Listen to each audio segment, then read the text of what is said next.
Welcome to Penguin Storytime. My name is Liz Shanks.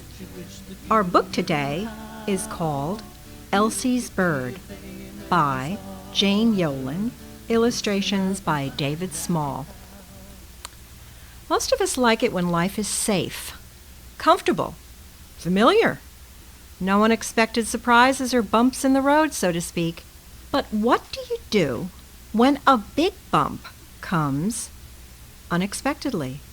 And that is what Elsie, a city girl from Boston, has to decide in our book today. Elsie was a Boston girl. From the time she was a little child, hair in pigtails, she knew the cozy harbor where gulls screamed at fishing boats, where the fish merchants called, "Fresh cod, fresh!" She would run along the lazy curves of the busy streets, listening to the clop of horses' hooves on stone cobbles. She played skip rope with her friends, calling, "Lady, lady, at the gate." Birds began singing before sunrise, and Elsie knew all their names: cardinal, chickadee, robin, wren. She loved to sing their songs back at them. But then her mama died. After that, every Sunday when the steeple bell rang, Elsie went to church with her papa to speak familiar prayers and sing favorite hymns and remember. Even so, it was a comfortable childhood and all Elsie knew. But papa longed for something else, something far away from Boston and the sadness in his heart. When Elsie turned 8, Papa could no longer disguise his longing. "We are going west, Elsie," he said.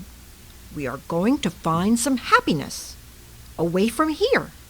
She thought west meant Concord or Lincoln, towns a day's travel away. He meant someplace much further, a faraway place called Nebraska, where there were few people and almost no towns at all. Elsie's grandmother, Nana, wept, and her grandfather, Noni, harumphed. Her friends all made her little gifts. Then Elsie and her father got on a train. They both carried carpet bags full of clothes and brought along a maple chest packed with linens her mother had sewn over the long year before she died. But best of all, Elsie took a bird cage with her new canary, Timmy Toon, yellow as the sun over Boston Harbor. They sang to one another, bird and girl, along the gathering miles.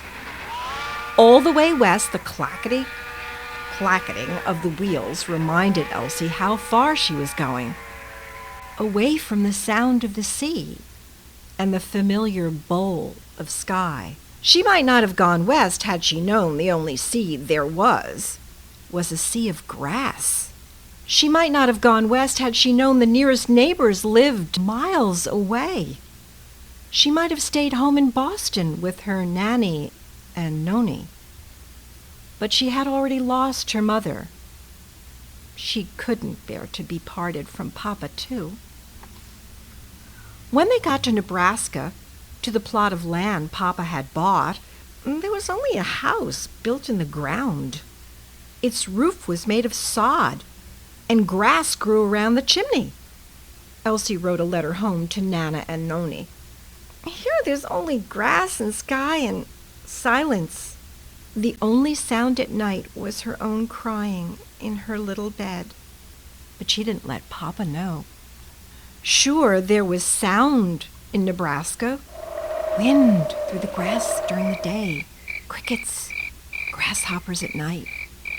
But Elsie couldn't hear it. And when it rained, that hard rain, she huddled, not listening, in the cool dark of the sod house, dreaming of Boston, cobbles and bells. The only familiar comfort she had was Timmy Toon, and she sang back and forth with him, hymns and jump rope tunes and old catches and sailor songs like Cape Cod Girls and Come All Ye Bold Fishermen. She sang as she made dinner, or sewed a sampler. She sang as she watched out the window as Papa plowed with their great horse, Joe. Sometimes she stood at the door following Papa with her eyes as he rode off in the wagon to get supplies in the nearest town, 10 miles away.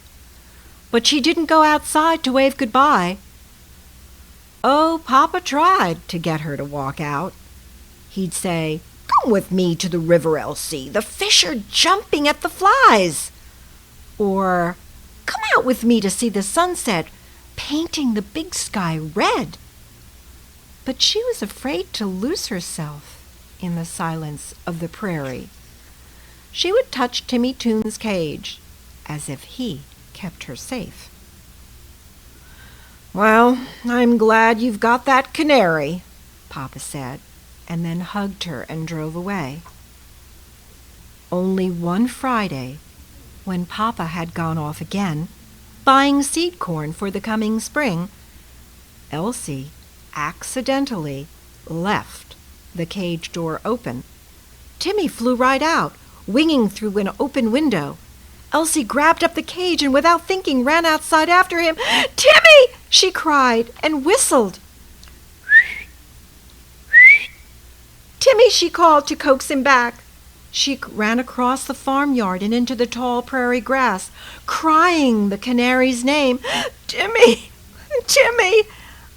until all that could be seen of her was the hand holding the cage up high above the high grass. The sun rose high and higher still, as Elsie whistled and pushed through the grass till the house was lost behind her. Papa had told her a tale of a farm wife who walked farther and farther into the sea of grass and never came back. He'd meant it as a warning, but she didn't care. It was Timmy who was lost, Timmy who had to be found. "Timmy!"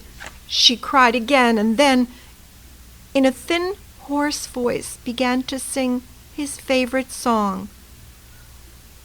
"Go in and out the window." She kept walking till she came upon a small creek where she sank down crying on the bank. And there, where the grass stood green gold, Timmy Toon began to sing back, circling and circling overhead.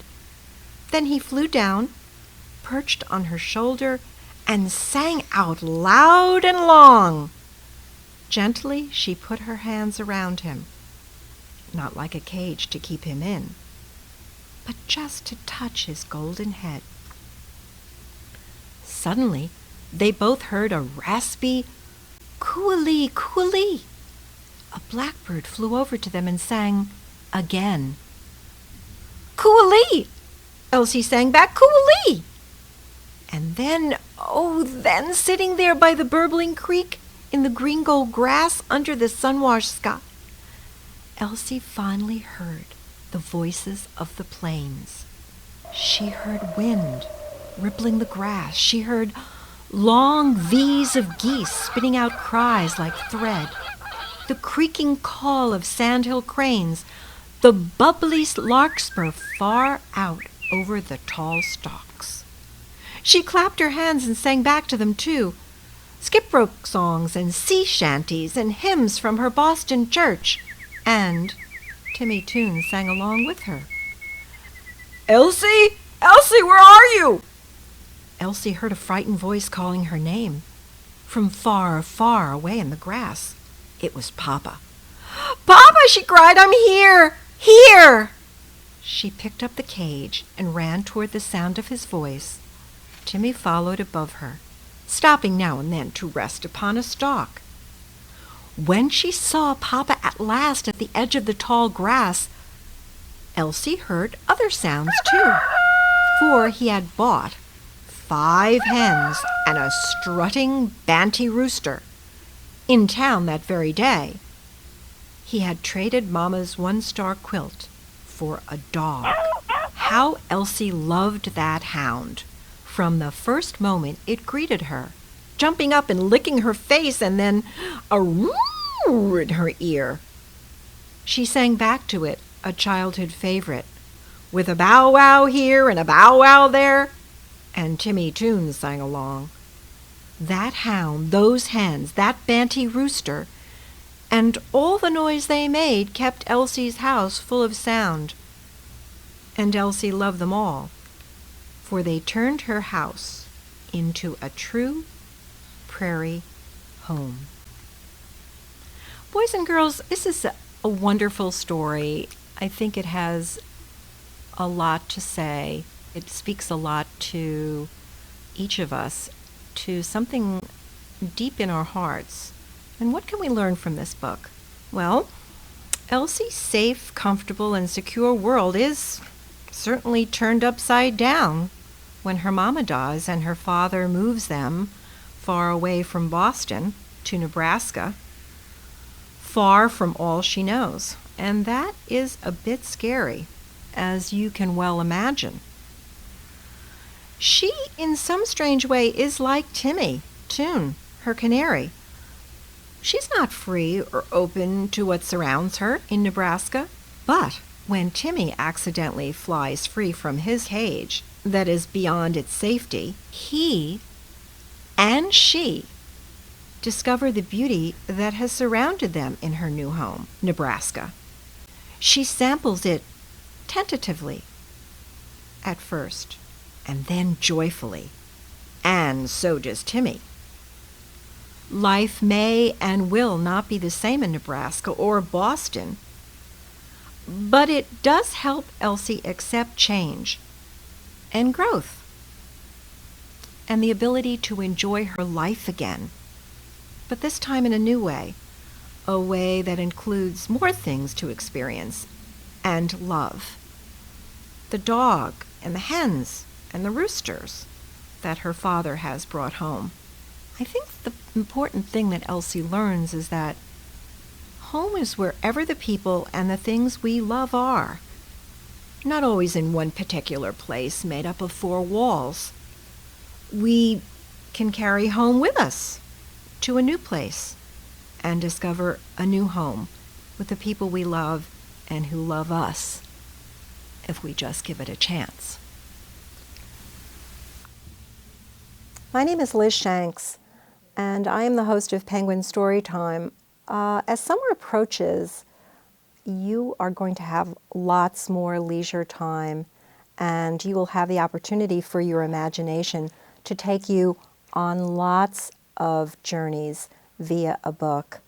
Remember, a book is just a book until you open it, pick it up, and bring it to life.